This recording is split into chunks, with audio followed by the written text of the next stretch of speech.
Guys, welcome back again for today's video. Meron akong share sa inyo na pagkain galing Cebu na pasalubong lang sa akin ng kaibigan ko.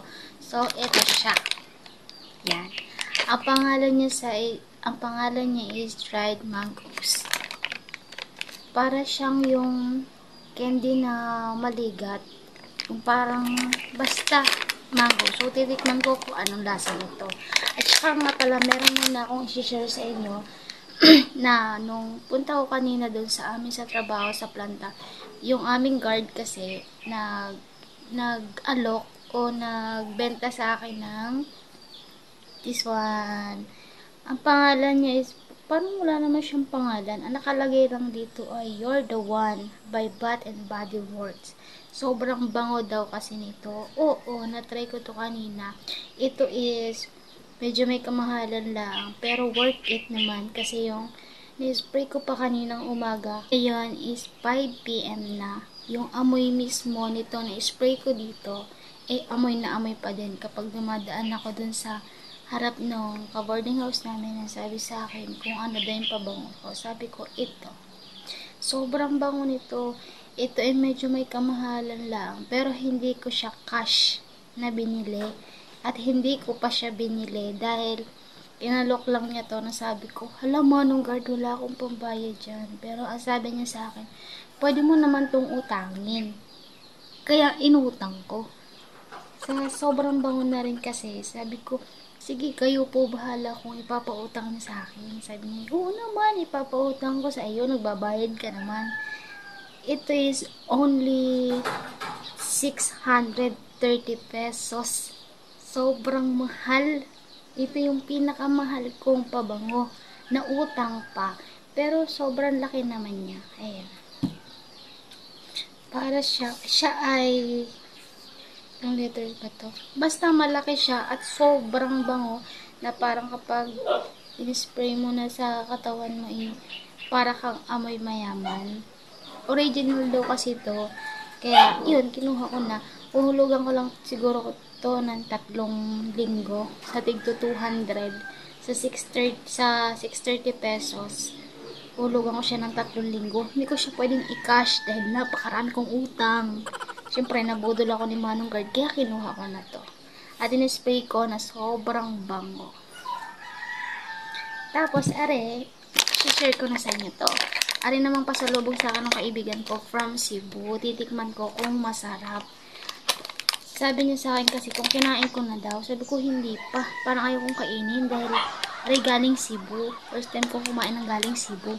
Sabi sa akin, kainin mo na baka masira. Sabi ko, mas masira ba gayon? Sabi niya, hindi naman. Pero kainin mo, tikman mo kung gaano kasarap. Yung pagsasalita ko kasi iba dahil kanina pumunta ako ng bayan na nagpabunot ako ng ngipin. Yung ngipin ko kasi lagi ko nang iniinda. May konti pa naman akong kwarta. Kaya yun, pinabunot ko na. At saka kung may napapansin kayo sa labi ko na garne, yan. 1, 2, 3, 4. Pagpasensyahan nyo na kasi tinutubuan talaga ako lagi ng ganito. Hindi ko alam kung bakit kasi sabi sa akin ni ate, kulang daw ako sa vitamins. So yun lang, share ko lang. Tsaka o-open ko na, titikman natin kung masarap.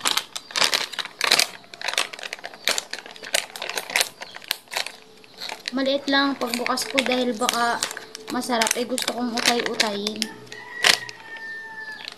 Alam bango. Ito. Hala? Parang nga ni mangga nga ni. Yung kapag mag-i-slice ka sa pisngi ng mangga, garne ka pa. Ala, mangga nga. Titikman ko kung masarap.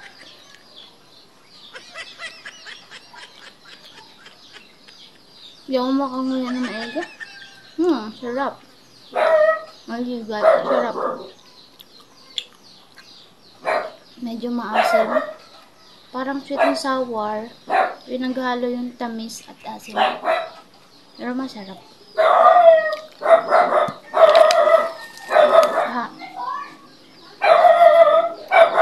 Yung ganyung aso.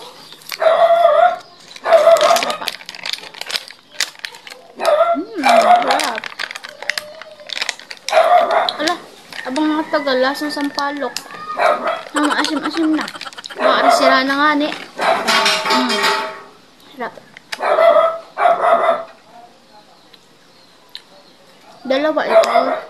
Yung isa is banana chips. Kaso hindi ko gusto yung lasa dahil mas masarap nga ni yung tigli 5 piso. Mas masarap kasi mga mura kaysa sa mahal. Sarap. Tingnan naman sino.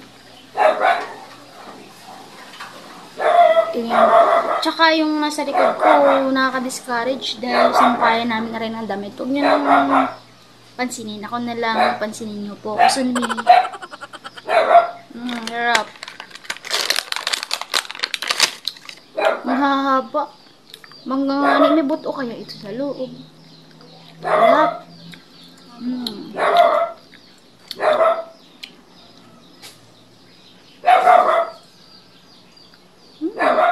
Hello. Ay.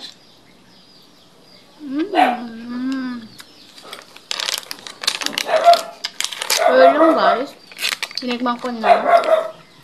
At sinare ko lang sa inyo ito. Diba? So yun lang guys, thank you for watching. Don't forget to subscribe, like, and share. At huwag nyo na rin kalimutan pindutin ang notification bell para take care sa lahat ng aking video. Bye guys, thank you for watching. Ubusin ko lang.